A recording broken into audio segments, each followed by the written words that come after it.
Thank you, Chair, and good morning, councillors. So, as the Chair was noting, as Councillor Swiggs was noting, we've got a bit of a we want to talk to you about the CWMS and the work ahead, essentially, up through to mid this year. And it's essentially builds on a lot of the work we did last year as part of the Zone Committee review, but also initiating a targets progress reporting and assessment. So we're going to talk to you across the range of these things. We'll just go to the next slide after this.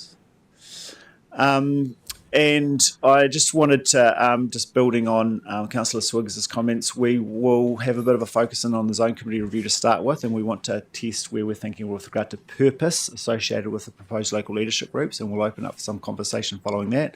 Then we'll round off on the Zone Committee section, open up for comments, and then we'll get into the targets report section, and we'll have final comments at the end. We have an hour timetable for this presentation, and so we're pretty confident we can kind of move through it. So, as I said, this is really focused on the work through till July. You'll remember last year we initiated the Zone Committee review, and there's a significant body of work and engagement across TAs, mana whenua, zone committees, etc., and with this council as part of that, and Martin will lead off on that discussion. And you'll also note that we are initiating our Targets Progress Report 2025, and Mel will talk to this. Both are significant bodies of work, so we've got a number of staff working on these, and we're working across a number of our key partners. So it's a good thing to bring this to you, to provide you oversight and at this point of time, at this point of the work program, but also when we'll be returning to you with more information in a few months' time. Next slide. So I'll hand over to Martin. Kia ora tātou. Thanks, Cam.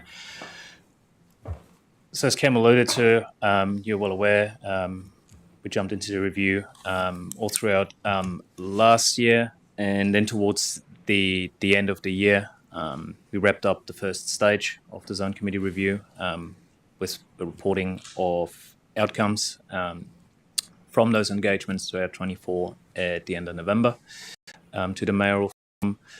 And since then, we've also shared a more detailed technical report with key parties. I believe you've all received a copy through the chair last week, and was also presented to the mayoral forum. So that really forms the basis of the work program for this year. And just to briefly recap and to build the basis for our discussion today, where the mayoral forum landed, really some key points pulled out there that the mayors endorsed in November is there was an agreement that zone committees are no longer the preferred approach in some areas, but there was obviously strong acknowledgement that in some areas and in some parts of zone committees that still works really well. And there was a desire to maintain that momentum in those areas. We worked with a working group of mayors, runanga chairs, environmental Canterbury chair, some of our councillors, with a working group that identified a base model centred around locally connecting councils and mana whenua at a leadership level, and we'll dive into that in a minute. There was strong agreement that CWMS fundamentals still remain critical, so we talk about collaboration, local decision making and so forth, so these fundamentals remain. And then, of course, guiding plans like zone implementation programs, action plans, and so forth are still critical as well. So these are to continue. Further work is required to refine what this base model looks like, and we lead into that in a moment. And the Mayoral Forum endorsed that this work should continue to be supported by this existing working group that I mentioned of mayors, runanga representatives, and our chair. And we're working towards reporting of final recommendations and advice to the Mayoral Forum in late May. So that's our time frame here. Also, since our last briefing in November, we've also engaged with zone committees. So they received an update just last week, earlier this week. They've also received the technical report and an update from the Mayoral Forum meeting at the end of last week. And then also we started engaging with key staff across territorial authorities through the policy forum and other avenues. Well, thanks, Cam. So just to quickly recap where we landed at the end of last year, and I believe you've seen this graphic. I believe it was shared through the chair at the end of last year. So we landed on a proposed base model of local leadership groups, which basically build around a local connection of core leaders and territorial authorities, mana whenua and regional council. And it was reiterated strongly that connections to local community remain critical, and also other groups like interest groups, industry, central government agencies, and so forth. But what we landed on with this proposed model is that the core membership and functionality or function of these groups is regionally consistent. So we want to have a level of regional consistency there, and that was reiterated across the working group that we had. And really the function of these leadership groups would be to confirm local actions and then really utilize their networks, mana and resources across these core groups to see how these priorities and actions can be implemented and can be supported going forward. And building on that level of regional consistency in terms of core membership, there was a desire to then have local determination of what best mechanisms for community engagement look like, connection to other groups, what these priorities are that groups will work towards, and what level of support they can offer and where. So this is where that bespokenness comes in that we had mentioned in November as well. Last year, there was still some uncertainty over what the purpose and the specific function of these groups would be. So this is really where we centered efforts now going forward to refine this. And I'll let Cam go into where we're currently at, and then I'll come back with an update on what our next steps look like. Excellent, thank you. So we've got a few slides here that we're going to really be diving into purpose because form should follow function, and it's easy to jump into form quite quickly here and say who should be sitting on these groups, etc. But one of the key points we took up from the last time that we briefed this council, and we've heard through briefing other chief executives and mayors across Canterbury, is we need to be really clear on purpose here, because purpose provides value, and value will provide kind of ongoing kind of leadership within these groups. And so we've been spending considerable time in distilling what we've heard from various forums into these next few slides. And so what we're saying here is the proposed primary function will be to prioritise, align and recommend actions or projects that are crucial for improving local freshwater outcomes. And I've got a purpose statement on the next slide that we'd like to test. And we really want these groups to set clear, actionable priorities based on local input needs and CWS targets. And this is where this work really clearly aligns with the targets assessment we're doing, and which Mel will speak to shortly, because we'll be able to demonstrate through a lot of that targets work that a lot of effort and good work has happened across Canterbury towards delivering towards CWS targets, but it'll also demonstrate that a lot of work still has to happen. And so there's a real job here to kind of better articulate and prioritise at place what are the key actions required that we need to lead alongside others if we are to better deliver towards the CWS targets. And so this is how we're starting to see this group, and particularly working with some of those other groups as Martin's discussed. So what's the set of work happening at place, and what are the key gaps that we might want to fill with council action or supporting catchment groups to achieve some of those CWS targets. Next slide, please.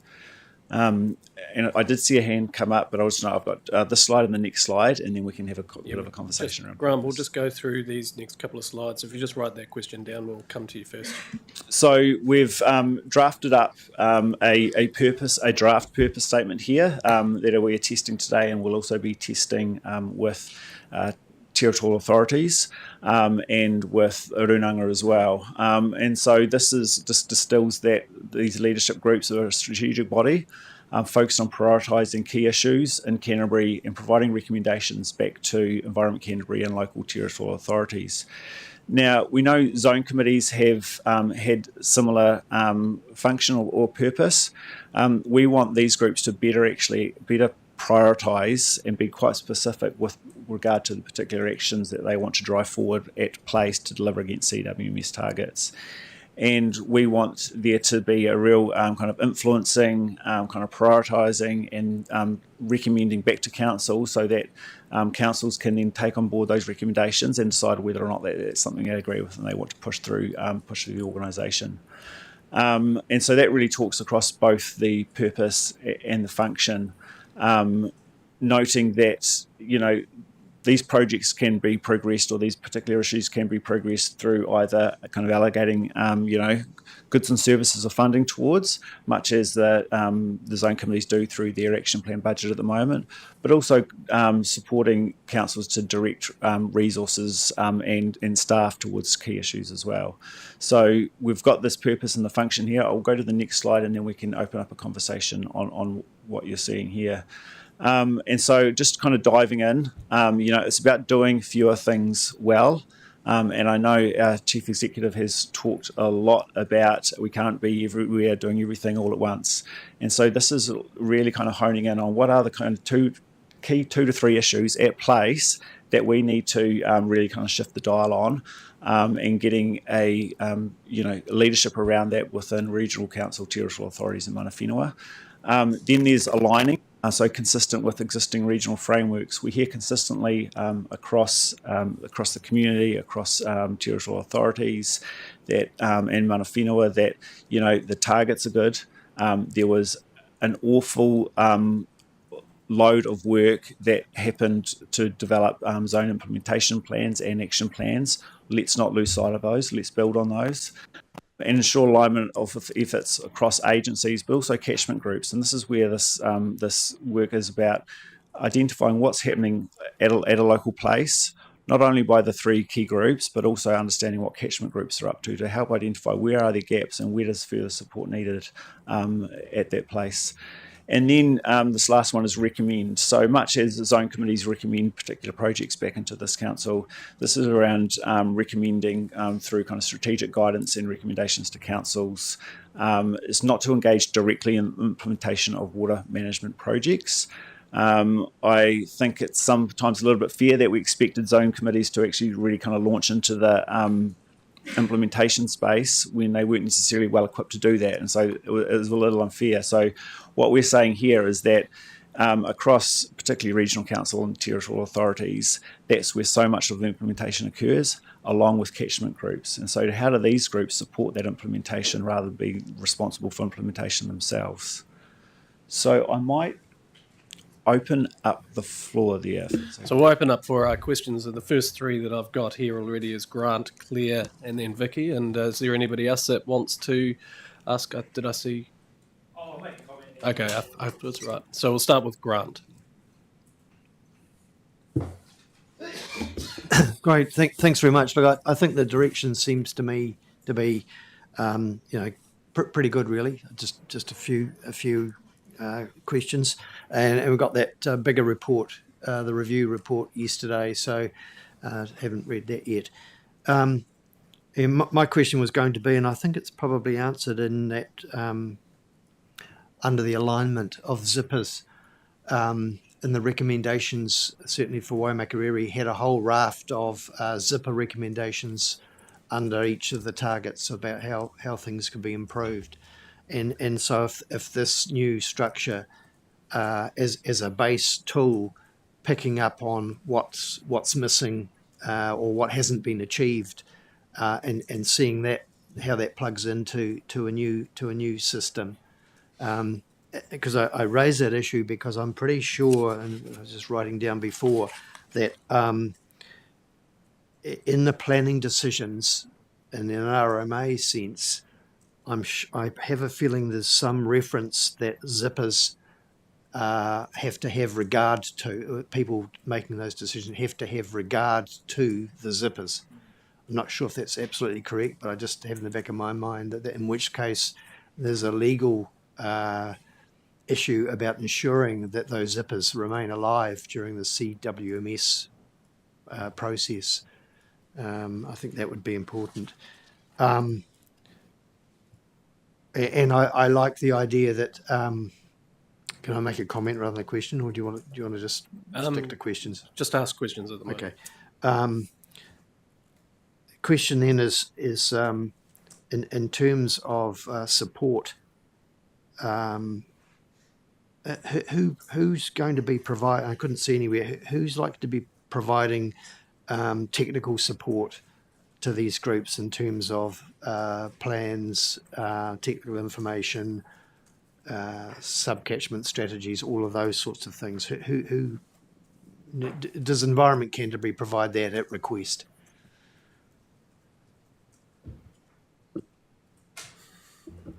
Sorry, through you, Chair. Yes, it's interesting, the ZIPs provide an amazing kind of fountain of knowledge and technical advice that has been produced over time. And we're really hoping that these groups can, because you mentioned how many recommendations, etc., within some of these ZIPs, and we're not talking 5 or 10, we're talking 70 or 100 or 150, which is a good kind of indication of the work needed, but it's not necessarily a great way to direct effort.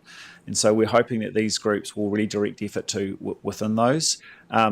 It's absolutely within this, a large part of it's within this organisation to support these groups, much as we do the facilitation through the zone committee, the process, and we have kind of strategy stuff, etc. But I am hoping that these new groups will largely be picking up some of the great information that's there already and building on that rather than starting afresh, because I don't think that's a good use of resource to actually create a whole bunch of new science or new tech, noting that science does have to be updated in some areas, but there's a significant volume of work there that is good enough to help prioritise actions at place. Vicky. Claire. Sorry, Vicky. Chair, I didn't have my hand up, but I do have a question, and I would like to come back for some discussions. So we'll get through the questions Yep. first, and then we'll have a general... So my question is, reading the paper, you do refer to Environment Canterbury councillors. My understanding was there are 2 Runanga representatives, councillors, were there to support the Runanga chairs. Is that correct or not correct?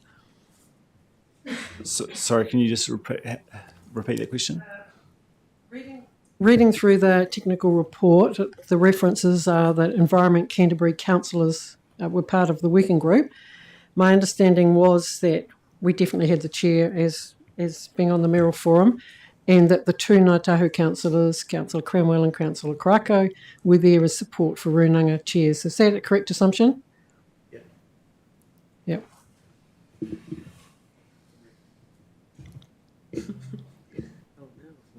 Okay, well, I've still got the speaker. So I am sort of concerned that perhaps we didn't probably have a discussion as a council around who should be, who was probably best there, and my feeling is that without the benefit of working on zone committees, how are we gathering all that? Because I don't know that too many of the chairs in the working group have that as well. But moving on, I just wonder, when we're thinking about how we refine this, is there some benefit of having a councillor sitting aside on this working group with some of that experience? It looks like your microphones might have gone off, so for some reason power. when you press them, they're going green. You can't. They're not like the old ones. So can we just get someone down to maybe have a look at those microphones down the end? That'll be the power switch. Yeah. We'll just take 2 Under the minutes black and box. sort this out.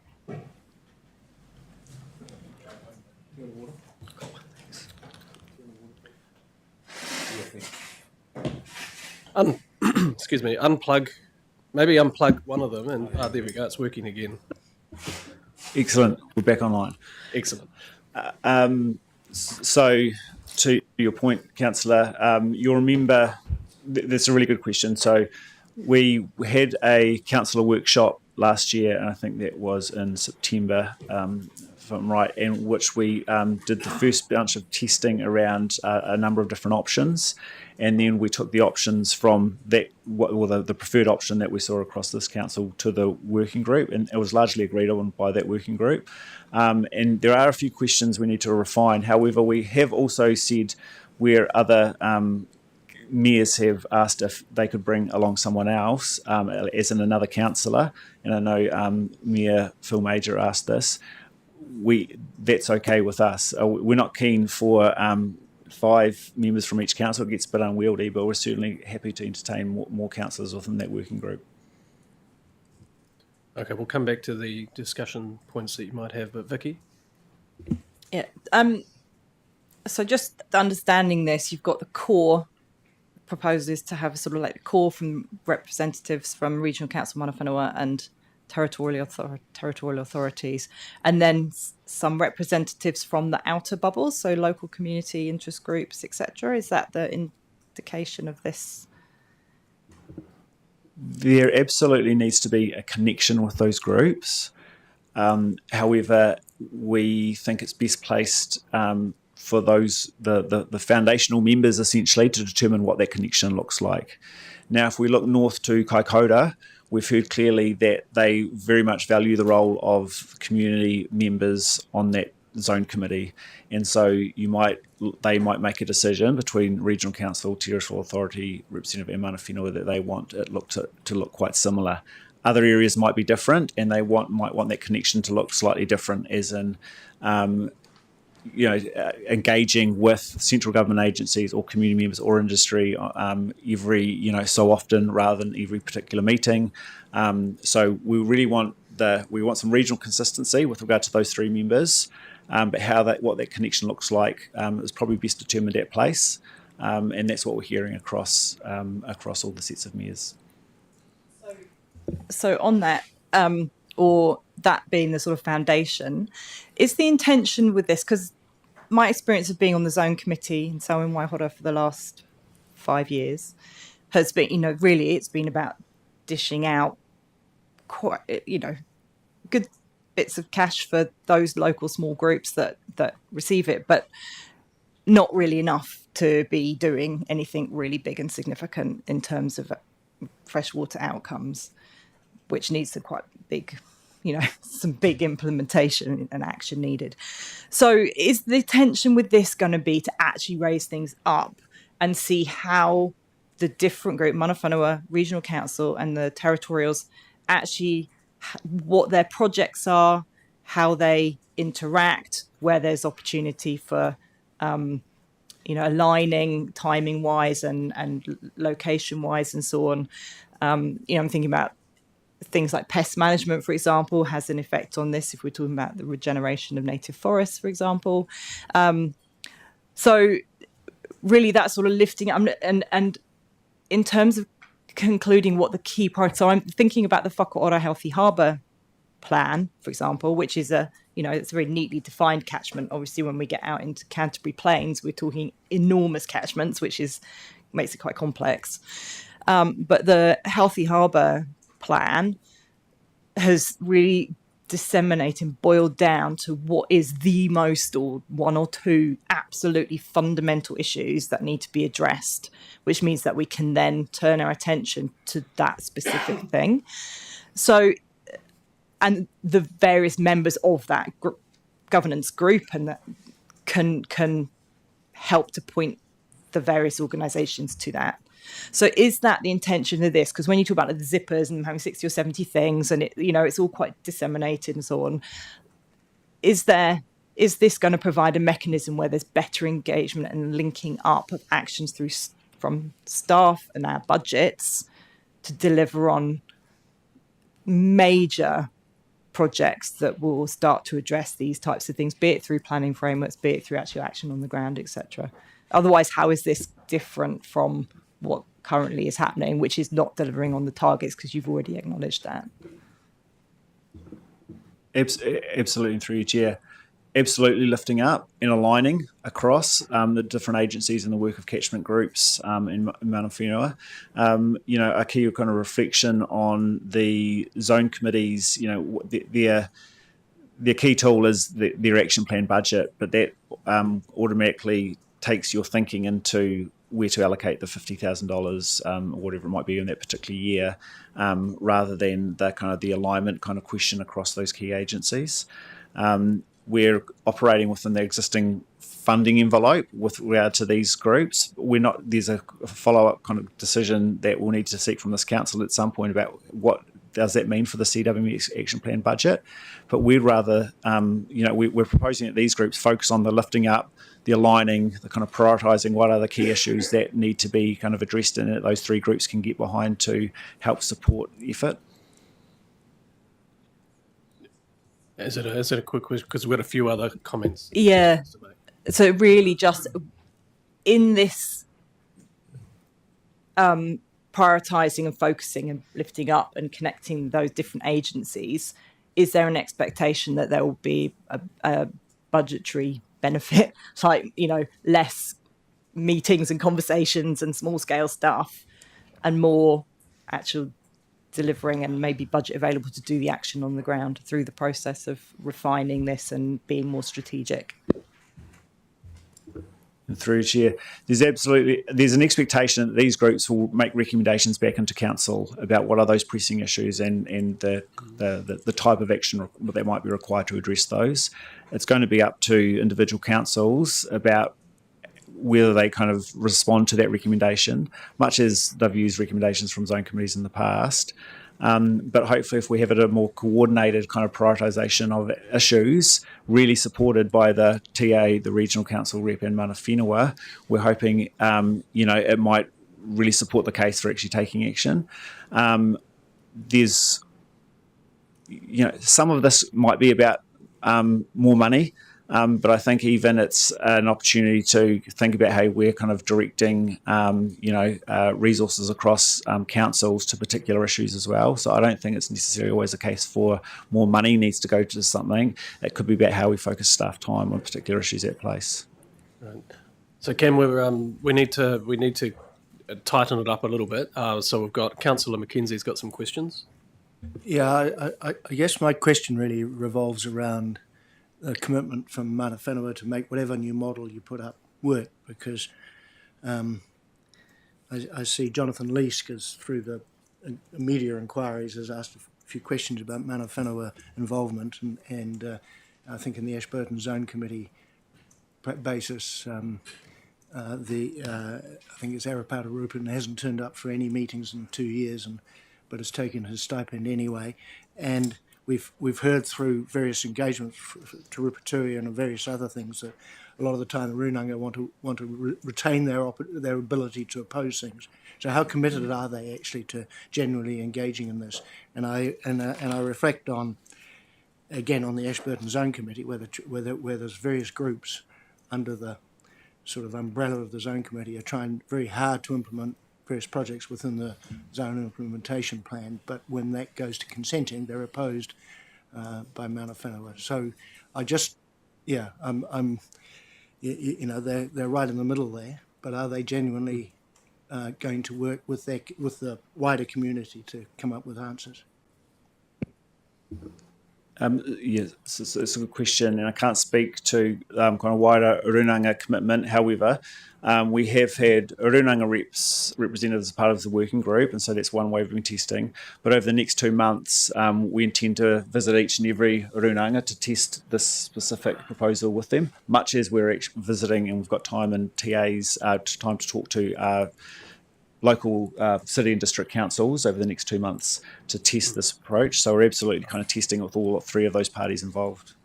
So I've got Councillor Cromwell, I think, might have a comment to make on this, and then I'll go to Councillor Korako, and then I've got Councillor Burns, and then we'll have to wrap up around some quick comments from some of those councillors that said, and then we've got 2 other items that we need to get through. So we'll start with you, Councillor Cromwell. Kia ora koutou. Great question there, Councillor McKenzie. As been said, that it was only a working party. This has to go out to Mana Whenua if they're happy with it in the first place. They were kind of unhappy where the zone committee had gone. I mean, in the middle there, Mana Whenua, regional councils and territorial authorities, if it is kind of a true co-governance and working in partnership, equal people involved, I'm sure there'll be a pathway forward. It's disappointing to what you said to Councillor Mackenzie. Might need to chase up on that, but otherwise, over the next couple of months, with the work from the team there, to go out and talk to mana whenua. It's one thing we didn't really, Councillor Koraka and I didn't probably talk about this as much when we were kind of looking at, Tuia and the reshaping of that and what that would look like. But that's a good point to, in our next discussions with the chairs, etc. Where to from next. But kia ora. Kia ora. Korako. Kia ora. It's kind of a, from Councillor Mackenzie, it's kind of a rhetorical question actually, because, but I mean, just tautoko what Councillor Cranwell has just said. I think one of the things that is highlighting that this is a working party, and we're actually looking at ways that we could obviously we'll work closer together, continue to develop the partnership with mana whenua. There's some really interesting examples of why mana whenua actually believe that in a number of these zone committees it's unsafe for them, and particularly down in the area that Councillor Mackenzie operates in and further south. So that's one thing that's is really important here. And we have already done a lot of consultation. I'm talking both Councillor Cranwell and myself, Councillor Pauling, and direct engagement, kanohiki to kanohi, face-to-face with Papatupu Runanga and our whole visibility huis that we undertook last year, and we will complete them this year. And there is actually a commonality here around the zone committees. Some believe that it's not fit for purpose because of sort of various things that have come out of it, particularly from our treaty partner and their representatives. So that needs to be, that's what we're actually trying to find our way through. But at the end of the day, mana whenua are in there and they won't leave. They can't leave. And because they are actually representing a legacy that has been handed down. And even if they are there and not agreeing with what is actually being proposed, doesn't necessarily actually then make them, the kind of outsiders that I'm hearing over there. So we'll be very clear on this one, is that these zone committee reviews are really important, and let's find our way through that we can work in the partnership that thing on the wall over there actually reflects and why it was actually put in place. Thanks. Councillor Burns. I have a question. My question, I'm not sure you guys can answer. It might be something for Craig, really. Have Huranui really engaged with this through the Mural Forum process, given that their reluctance to be involved with it prior to that? Sorry, can you just repeat that question? So have Huranui District Council been actively involved with it through the Mural Forum and that, given their reluctance to be involved with? So Murray Black, the Mayor of Huranui, has been on our working group. So she sort of volunteered herself during the Mural Forum when it first came up about being involved in the working group. So that was really good. And I think, they're really interested because they did take a different sort of tact a few years back, which we all work with them on. They're really invested in seeing what solutions we can come up with. So, yeah. I think we've actually we're running out of time to have any further comments or anything at the moment on this particular. So what we'll do is we'll get through the next steps. We'll go through those next slides, and then we'll have comments on that next part. Then we'll have a few questions, obviously, and then the next part there will questions, and then we'll have further questions and wrap up. Excellent, thank you. And I think we've actually already kind of strayed into these slides, so we won't spend too much time on here. Where, as we've talked about, we've got a few questions we still want to work through, such as scale. Do we sit these over the top of existing zones or district boundaries or takiwa or freshwater management units? A question around mandates. Should these be joint committees such as zone committees are, or partnership agreements, learning what we've learnt from whakaora, Healthy Harbour, etc. And some of the operational details around what if wider membership was included, what that looked like, and meeting format, etc. We've talked about the working group, so we're putting in two more sessions with a working group of chair, mayors, and Orunanga representatives, and we can have a conversation about further councillor involvement.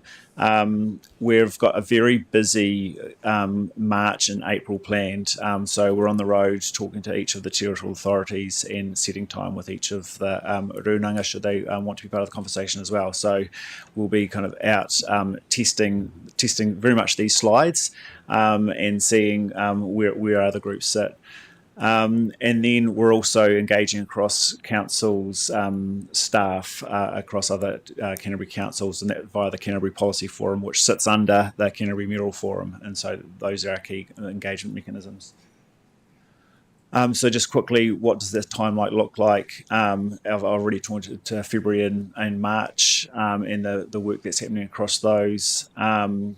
We will be coming back to this council in April, once we've had further discussions across those groups to test final advice and recommendations, and that's ahead of a paper going to the Canterbury Mayoral Forum with final recommendations around the proposed local leadership groups in May 2025.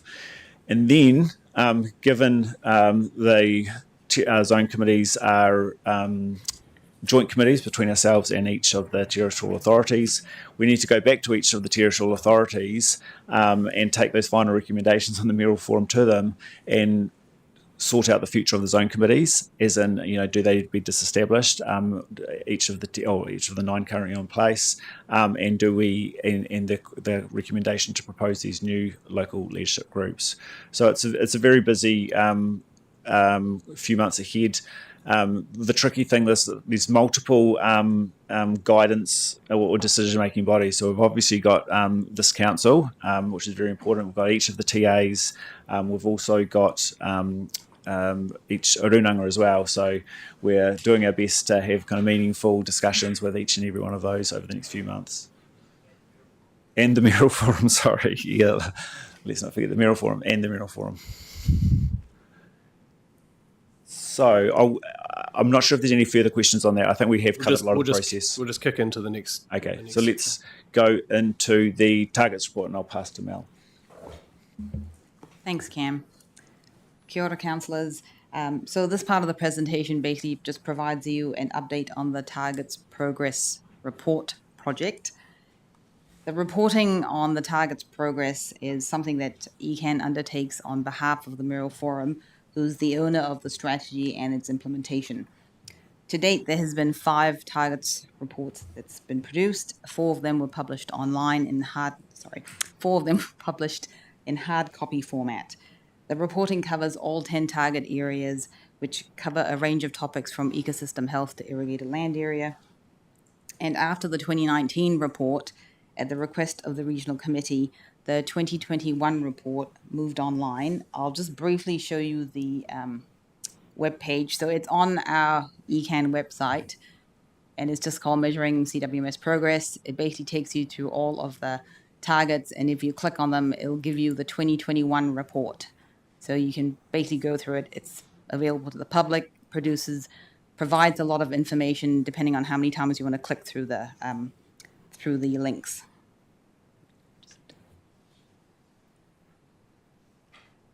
Can you just explain again, just run through what we need to, how do we get into that? Because I've tried and it says, no information and those sort of things. So I've just, maybe if you could give us Chair, a little short statement by email about go here, go here, go here. Thank you.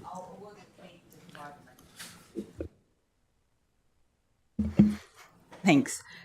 So basically, at the request of the Regional Committee, we moved the 2021 report online, and the focus on the reporting also changed to focus more on outcomes reporting rather than just looking at the actions as the past reports provided.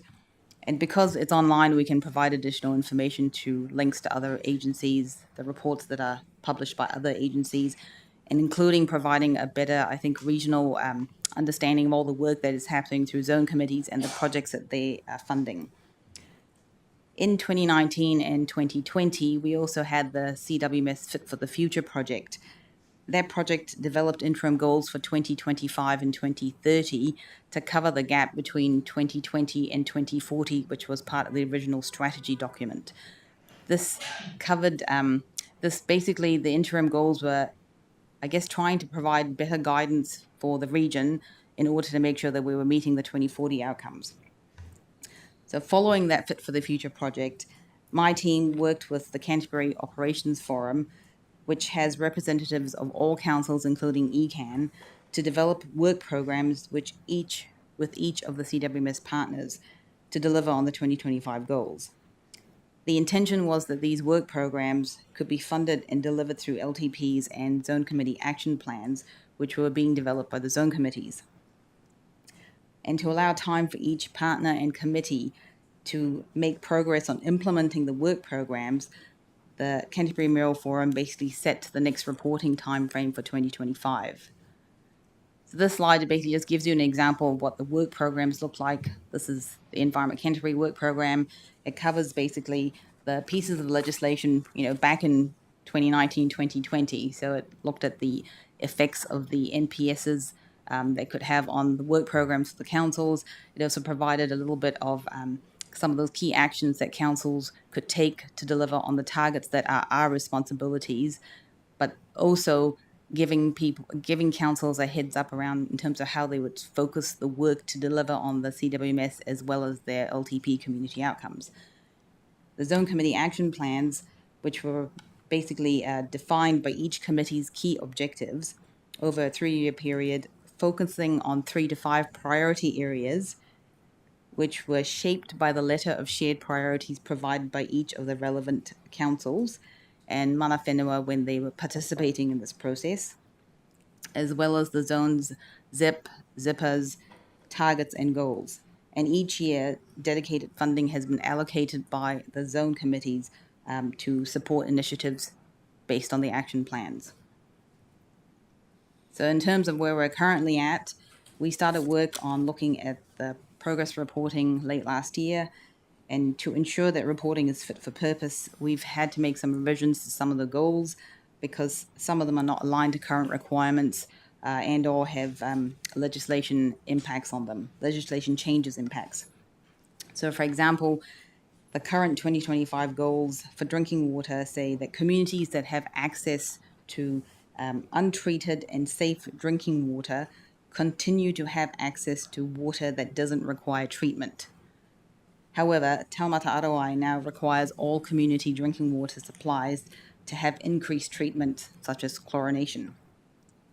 Likewise, the Kaitiakitanga goals have also been revised as some of these are considered by our Tuia team on feedback from Papatipu Runanga to no longer be appropriate in line with Runanga expectations, as well as ECan's aim to be a Te Riti Partner of Excellence. Where changes have been made, we've ensured that the goals remain relevant and any edits ensure that the goals remain true to the intent of the CWMS principles and the outcomes that we are still aiming for in 2040. The majority of the 2025 goals remain fit for purpose. In the past, the CWMS Regional Committee would have been the body that we would have taken our project updates and asked for feedback from a regional perspective based on all of the partners' input. The Mayoral Forum, as the owner of the CWMS, has agreed to the process that we just outlined in terms of revising the goals, and have also basically said that the Operations Forum, the Canterbury Operations Forum, which sits under the Mayoral Forum, will be in place of the Regional Committee, providing that oversight of development of the next online report, as well as providing input on progress from all of the CWMS partners. Progress towards the goals will also be assessed against the Zone Committee action plans. In terms of the reporting format, we'll be sticking to the 2021 online report, which basically provides a high-level regional assessment of progress against the 2025 goals, focusing on outcomes. It will provide updates from CWMS partners, zone committees, key agencies, and will include the actions and projects that these partners have undertaken over the last few years. The reporting will also touch on planned future work needed to progress to 2030 goals. As with past reports, this report is likely to highlight, although there has been a lot of work that has been done over the last few years by committees, communities, as well as the councils, there is considerable ongoing effort that is still required to meet the CWMS principles, targets, and goals. And the last slide is basically just a time frame in terms of when we will be taking progress updates to the Mayoral Forum. And because we're seeking CWMS partners' feedbacks on changes to the goals and providing updates to the Canterbury Operations Forum, which has representatives of each councils, including ECan, the Canterbury Operations Forum will be the body that will provide their feedback to the CEs and mayoral forums who have been receiving regular updates throughout this process on the approach to the reporting, as well as the ability to share the information with their own councils. The Mayoral Forum will receive a draft online report at their meeting in May for feedback, after which the report will be published and made available to the public online in June. Thank you.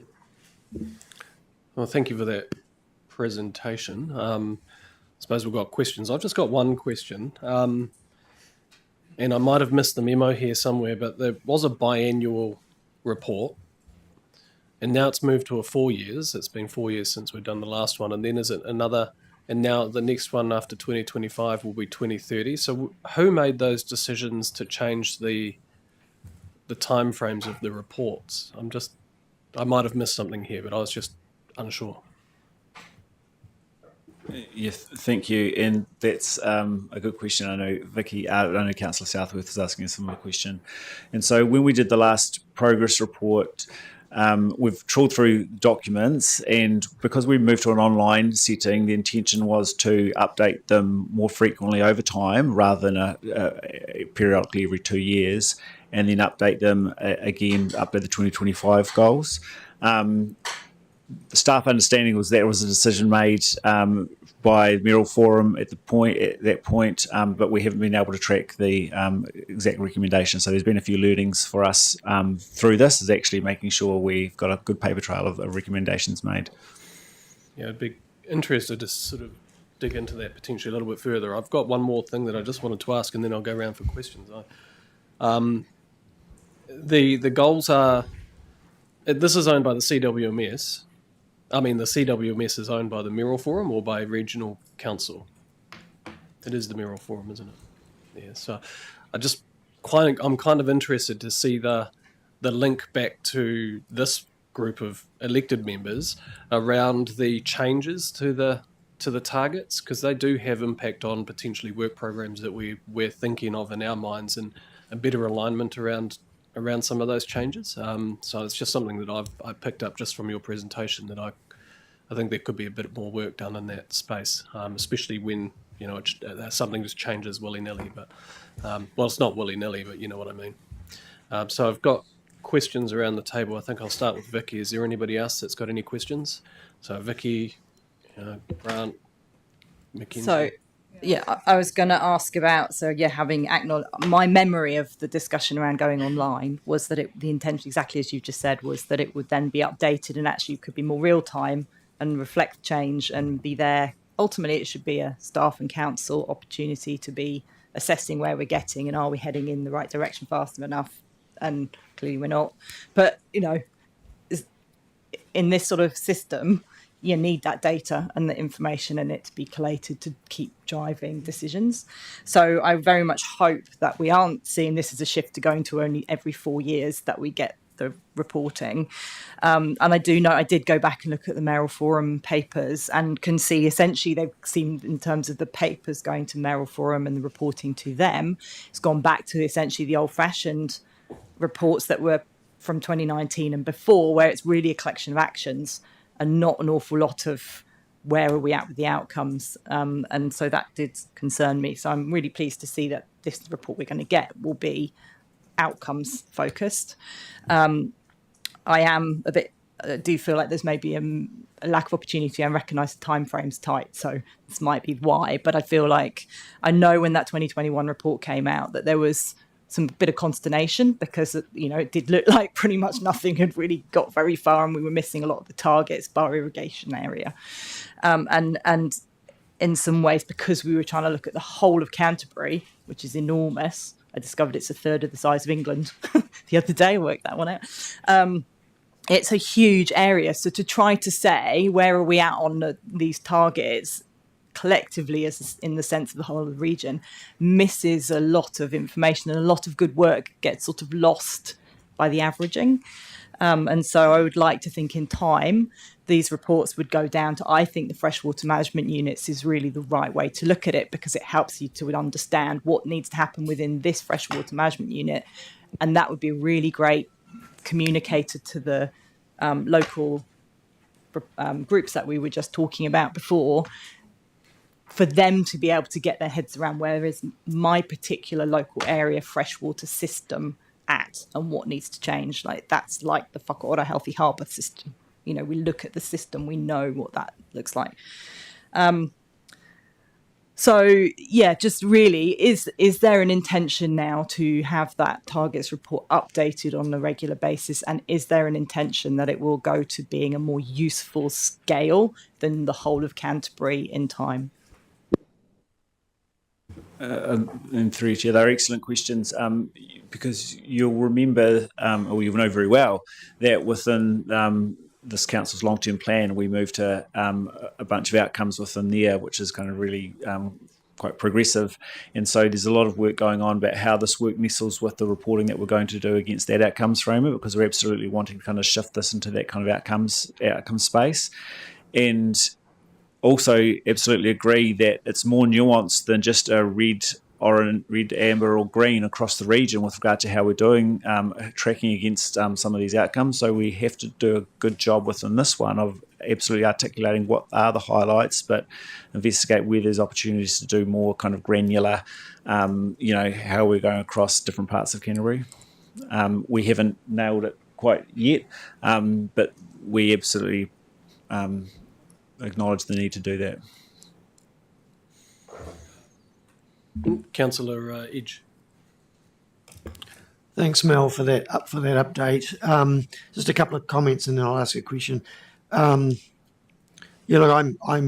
just picking up what Councillor Mackay said before about trying to ensure that in the workshopping sort of next phase, maybe some experienced or councillors that are experienced in the zone committee process. I've had 15 years, Councillor Mackay's probably 20 years, just to even sit in those meetings and provide advice or comment of whatever, to contribute to the discussion would be really good. The other issue that you talked about was the scale. I think it was page 9. Are we looking at freshwater management units? Well, there's a bit of a relationship there with the RPS. The Waimakariri Zipper talked about proceeding with sub-catchment management planning or strategies, so that you're actually providing more localised, bespoke solutions for smaller spatial areas that people can understand within that. So I presume in terms of the strategic process that these leadership groups can take, that's something that they can look at in terms of saying, okay, you've got a collective over here and one over there and one over there. How do you manage those in a strategic sense to fit in with, say, the freshwater management unit goals? So I think it's really good. So in terms of the goals of the targets, in the 2021 review process, some of the targets were diminished in importance a little bit. I'm thinking especially the target of recreation and amenity, and the target of and I wondered if in terms of this review and this new setup, there's three targets that I wonder if that zone committees or whatever the new committees are can actually handle. One of them is the goal related or the target related to irrigated land area. The others are the target related to energy security and efficiency. And then the other one, regional and national economic growth. They are not necessarily non-statutory kind of things. And it worries me that further consideration is needed as to whether they're within scope. Councillor Edge, for those groups. We've got about 5 other people who want to. So we've got 5 minutes. That's my query. Yeah. The scope of the targets in specific. Is there some way of checking that out with the group? Through you, Chair, we've got a truckload of work to get through on the next couple of months, and I think you raised good questions around kind of the scope of the targets. Our effort for the next couple of months is to test progress or assess progress against the 2025 goals, and so I think there'd be a later conversation around, well, looking at the 2030 goals, is there a scoping question there?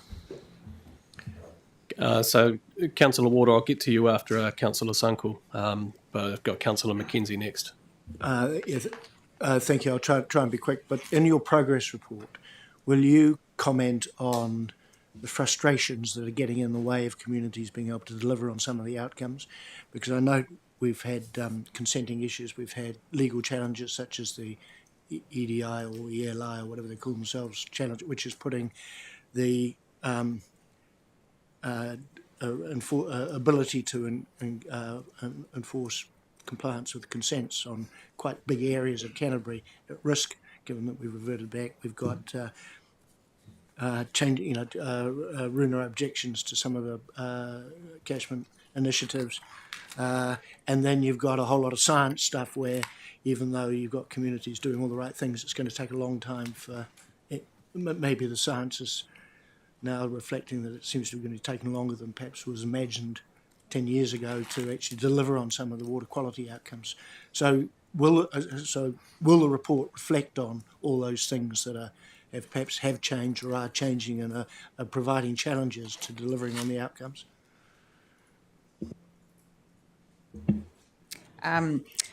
Through the chair, thank you for the question. In some cases, yes, if we have enough information that shows these are some of the frustrations, but across all of the targets, because the goals are so visionary and so high level, there will be various levels of frustration across different communities and agencies, just in terms of funding, other priorities taking precedent. And where we know there's certain barriers, these are definitely raised in some sections, but due to the online format, there's a limited amount of text we can provide, but we do provide links to other agencies' reports, and these other links will provide, a better understanding of some of those barriers. Look, I just think it would be useful feedback for the community if you can build in as much information as you can. Thanks, Councillor Mackenzie. We've got Councillor Ward online. Yeah, just adding to what Ian said, some frustrations. I mean, I sort of personally believe in my own area the current model is not really working, and recently we wanted to tidy up some water quality in the Wairepo Arms, and it's a $65,000 project, and we've got $33,000 of consenting costs, and I mean that's just absolutely ridiculous when it's a project that the whole community wants to get involved in. And I just believe going forward we need to do fewer things well and align our purpose through catchment groups, and all parties can be involved. There's no reason why they can't, and at least cost. I mean, we're continually faced with rate rises, and we need to look at the current zone committee because it's very expensive to run in its current state. Have you got a question, Councillor Ward? No, that was just a statement, sorry. That's okay. We'll move on to Councillor. Has anybody got a question? So then I'll go to Councillor Sunkel, then Chair Pauline, then Councillor Mackay, and then we'll close off. Thank you, Mr. Chair, and thank you for these reports. I read the technical report, and there seemed to be an underlying kind of theme running through the challenge that zone committees had with other entities or groups, whether they be catchment groups or like doing stuff and having more money and funding. And so there's a question on my mind, is some of this about control or facilitation, and does or will the new groups be more in the line of facilitating, or is there a thought of control and direction, given so much of what needs to be done is non-statutory? So just in my mind, are we going to look to facilitate, or is it more about controlling and deciding what will be done in a community? Because if we look at our catchment groups and those groups that are working on the ground, they are from the ground up, grassroots, there because they want to be. So there will be a challenge if we become prescriptive and controlling as opposed to facilitating and enabling. Through you, Chair, very much on the facilitating, kind of aligning the work of councils to what is already happening out there in the community and providing that connection as well. Very much know if there's any intention to control, it wouldn't be received very well. Councillor Chair Paulin. Yeah, kia ora everybody. Hey, thanks Cam and team, Martin and Melissa. Thanks so much for all the work that you've been doing on this. It's been really good. And it's been great working alongside you and the Mayoral Forum team as well that's been there, and the Runanga team. Just want to touch on a few points. It's been a real tightrope we've been walking on this one, because like Cam said, like some districts are really happy with their current structure and current committees, and others aren't. And so, maybe the Runanga aren't as well, or some Runanga aren't. So that's what we've been walking, and that's sort of represented in what we've come up with, is we're trying to find a common ground here that can work for everybody. And so that's why those three groups in the middle are important. And then being able to grow them or whatever you need to do in the local setting. So that's what we've been trying to do. But I like what you've come up with prioritise, align, recommend. I just think there's a few things like connect was always a big thing for the working group.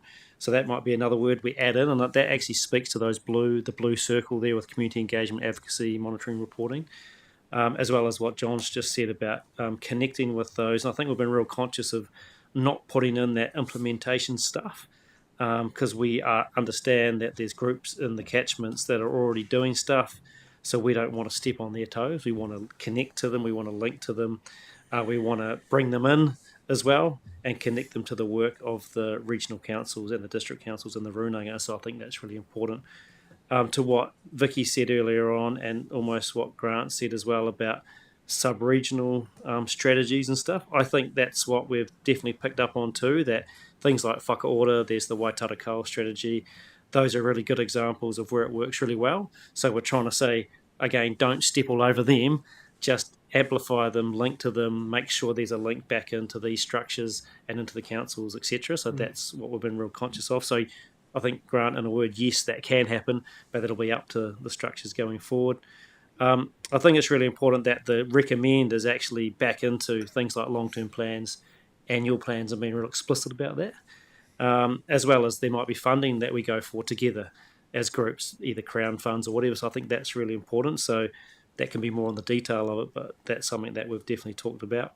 As well as there might be Runanga funding or annual plans, even DOC, LINs, others that have annual funding cycles that we want to link into. And the only thing I want to say, the representatives on the working party, I think that could be tricky because it was agreed to by the Mayoral Forum. But what happened with Phil, he brought along an advisor, he didn't bring another councillor along. So just to clarify that. So he brought his advisor along to help him give that background that Claire mentioned. So I think it would be difficult to add more councillors to it, to be honest, without going back to the Mayoral Forum. That's just thinking that through. But there have been proxies done, so if someone couldn't make it, like Anne couldn't make it, I think someone else came in her place. So I think that's fine. And the only other thing I want to say, just a note before, I think we have a general thing in this chamber that we don't really name people by name, and I heard that earlier on, and I think it's all okay to use someone's title and their position that they may hold, but I don't think we should be naming people by names and racking that up in here. Thank you. missed it. Councillor Mackay, did you have something you wanted to say? I did have a little bit, but look, I agree. Both of the comments that Councillor Sunkel and Chair Pauling have just made. I think there is some clarity, and I do think that staff are bringing this paper. And yes, I read Martin's report, and I thought everybody's saying similar stuff. And those of you who know that I've sat here, I've always been an enthusiastic and great supporter of the CWMS zone committees, but I really do think it's time that they move on to something else. And iterative was a word that I learnt very early in 2010. Everything was about an iterative process. And so this just feels like another step as we move on. And I have spent a heck of a lot of time thinking about this paper since it came out and reading the review, the technical report that's been done, just thinking about what is the best structure. And I'm pretty comfortable with where we've landed if we can get everybody at the table. But I'm probably still struggling a little bit with around what the role is. And I take on board Chair Pauling's comment about not stepping on so much on people's toes, because to me, it seems, and I felt it in the report, the technical report a little bit, that we seem to have failed to acknowledge the real outstanding work that's been done on the ground over the last 15 years. And it hasn't always been led by zone committees. In fact, I don't know that it's really been led by zone committees. It's been led by community groups, urban and rural, who've wanted to get in front of the regulatory wagon that's going to come down the road and hit them at some stage. They know about that. So that's the driver of this. And that's the importance about the bottom-up, on-the-ground stuff.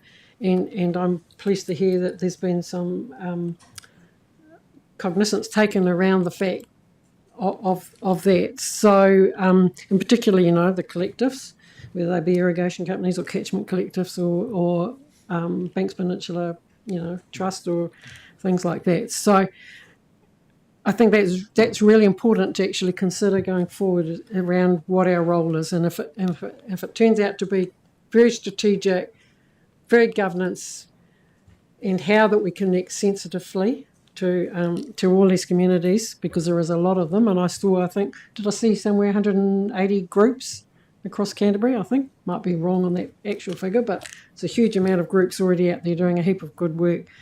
But nobody wants to be told what to do. and that's the biggest fear as us as a regulator or as Environment Canterbury Council sitting here. We do probably have a little bit of tendency to direct and tell rather than to provide that guidance. So, if we can provide guidance and support and facilitation, I'd be much more comfortable. So, keen to watch the space, and if there was an opportunity to share my concerns with the chair, I'd be happy to take that up. So. Good work. I think Councillor Robinson, you had one last thing. Then we'll have to close off because we need to move on. Mine's more of just sort of a discussion comment. Is this for now? Yeah. Just if right? You've got something. I'm probably very different to what's in the room at the moment. I'm not a fan of the management strategy at all. No matter how we label it or put a focus on it, I'm not a fan of initiating some of the projects and agenda on the strategy.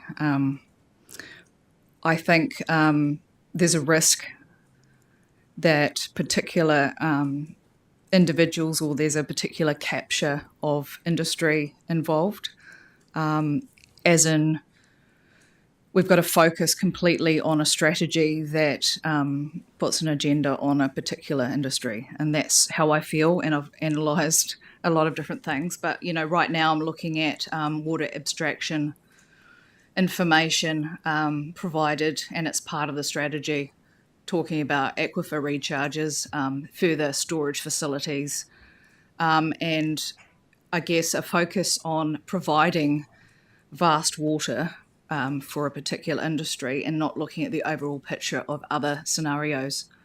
I'd like to see the progress definitely mid-year to see what's really going on, because at the moment I feel that a lot of us are flying blind.